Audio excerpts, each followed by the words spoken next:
In a narration found in Sahih Bukhari, number 6416, the Holy Prophet Muhammad, peace and blessings be upon him, once advised Abdullah bin Amr, may Allah be pleased with him, to live in this world as a stranger or a traveler. And Abdullah bin Amr, may Allah be pleased with him, used to advise that when a person reaches the evening they should not expect to be alive in the morning, and if they reach the morning they should not expect to be alive in the evening, and that a Muslim must make use of their good health before they encounter sickness and make good use of their life before their death. This narration teaches Muslims to limit their hopes for a long life. Hopes for a long life is the main cause of failing to prepare for the hereafter, as it encourages one to dedicate their complete effort to the material world, as they are convinced they have plenty of time to prepare for the hereafter.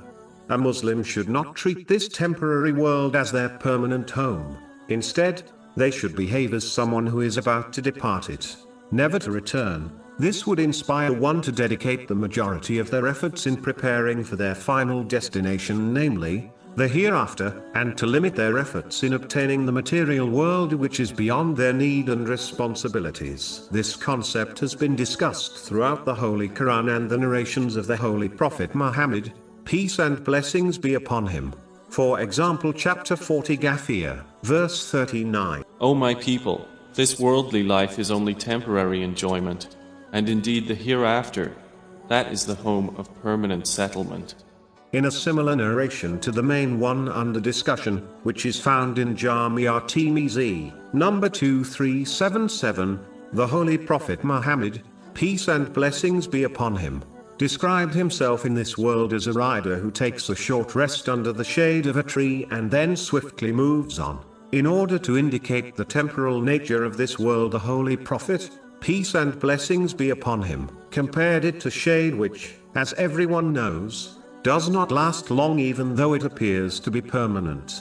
This is how the material world can appear to some. They behave as if the world will last forever, whereas in reality it will quickly fade away. In addition, this narration mentions a rider and not someone who is walking.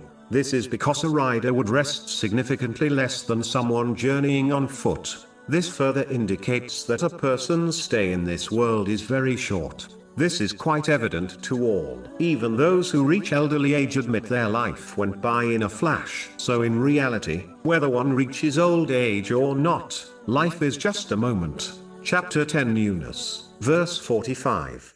And on the day when he will gather them, it will be as if they had not remained in the world but an hour of the day. In reality, the material world is like a bridge which must be crossed and not taken as a permanent home. The same way a person does not take a bus station as their home knowing their stay there will only be for a short while. Similarly, the world is a short stop before one reaches the eternal hereafter. When someone goes on a once-in-a-lifetime holiday, in most cases, they will limit their spending on luxury household items, such as a widescreen television, and instead make do with whatever services their hotel offers. They behave in this manner as they understand that their stay in the hotel will be short and soon they will leave, never to return. This mentality prevents them from taking the holiday destination as their permanent home. Similarly, people were sent to Earth for a purpose which is definitely not to make it their permanent home. Instead, they were sent to take provisions from it so that they can safely reach their permanent home, meaning the hereafter. This involves using the blessings one has been granted in ways pleasing to him. Whenever a person intends to travel, they first acquire the provision they need in order to make the journey comfortable and successful. As indicated in the Holy Quran, the best provision for the hereafter is piety. Chapter 2 Al-Baqarah, verse 197. But indeed the best provision is fear of Allah.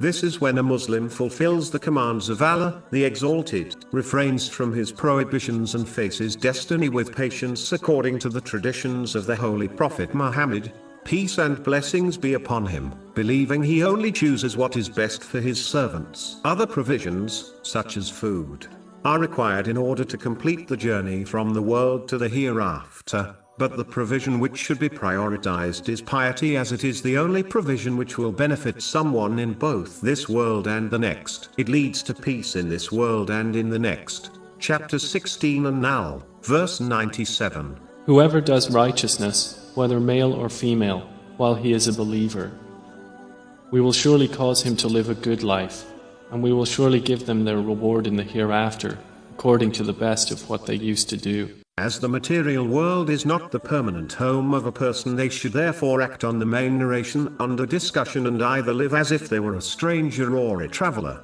The first state of being a stranger is someone who does not attach their heart and mind to their temporary home.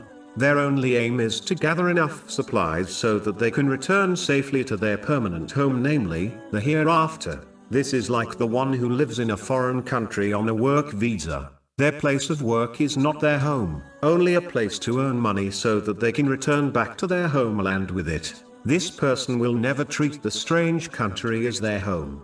Instead, they will only spend on necessary things and concentrate on saving their wealth so that they can take as much wealth as possible back to their real and permanent home. If this person spent all or the majority of their wealth in the foreign country and returned to their home country empty-handed, they would undoubtedly be considered blameworthy by their relatives. This is because they have failed in their mission and purpose of living in another country on a work visa. Similarly, a Muslim should dedicate the majority of their efforts in acquiring provisions to take to the hereafter. They should not compete for the luxuries of the material world with others. Instead, they must concentrate on their mission to acquire provisions for the eternal hereafter. If they dedicate too much effort in beautifying their temporary home, then they will enter the hereafter unprepared and empty-handed and therefore fail in their mission which Allah, the Exalted, entrusted them with. A Muslim should be honest with themselves and reflect on how many hours of the day they dedicate to the material world and preparing for the hereafter.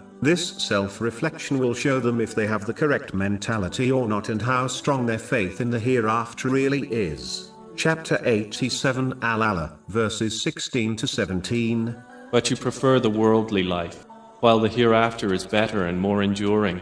The Holy Prophet Muhammad, peace and blessings be upon him, was sent to mankind when they were the most lowly of people and the vast majority of them were leading a sinful life which would have caused them to enter hell.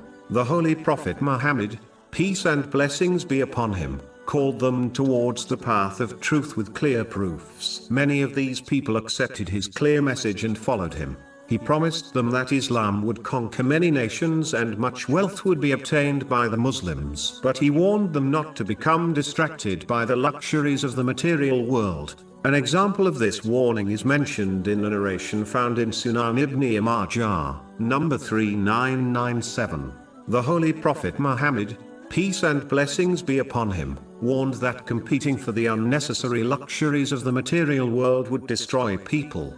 Therefore, he advised Muslims to content themselves with the basic necessities in order to fulfill their responsibilities and needs and instead concentrate on preparing for the hereafter. Everything the Holy Prophet Muhammad, peace and blessings be upon him, promised Muslims came true. When the world was opened to the Muslims, the majority of them became busy with competing, collecting, hoarding and enjoying the excess of the material world. Thus, they gave up preparing for the hereafter correctly as they were told to by the Holy Prophet Muhammad, peace and blessings be upon him. Only a few accepted his advice and only took what they needed from the material world in order to fulfill their needs and responsibilities and dedicated the majority of their efforts in preparing for the eternal hereafter. This small party, meaning the companions, may Allah be pleased with them, and the righteous predecessors, caught up with the Holy Prophet Muhammad, peace and blessings be upon him,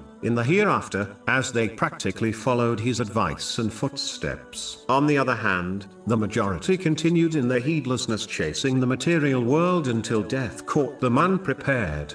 The second mentality Muslims should adopt as advised in the main narration under discussion is that of a traveler. This person does not observe this material world as their home and instead journeys towards their true home, meaning the hereafter. This mentality is similar to a backpacker who may sleep over in different cities but never regards them as their home. The only provision they take with them is what they can carry, meaning the essentials. This includes the things they need to survive and will help them reach their destination safely. A backpacker would never pack unnecessary items knowing that these things will only be a burden for them, nor will they fail to pack the essentials needed to complete their journey safely. Similarly, an intelligent Muslim only collects the deeds from this material world, in respect to actions and speech, which will help them reach the hereafter safely. They will turn away from all actions and speech which will become a burden for them in both this world and the next.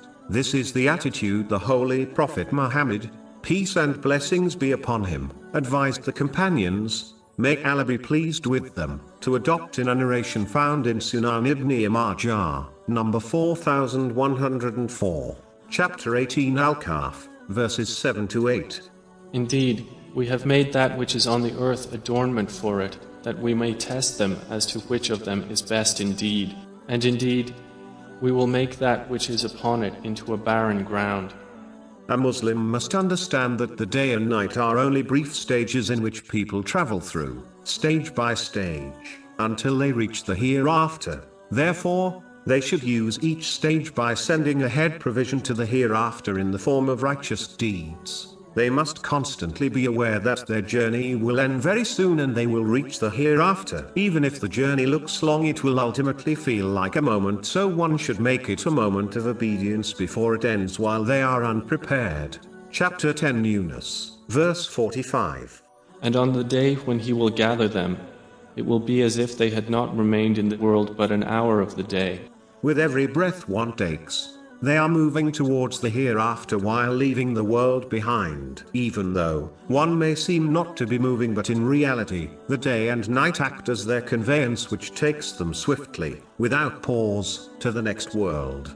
Muslims must realize that as they are the servants of Allah, the Exalted, soon a day will come when they will return to Him. When they return, they will be stopped for questioning. Therefore, they should prepare something good for this interrogation.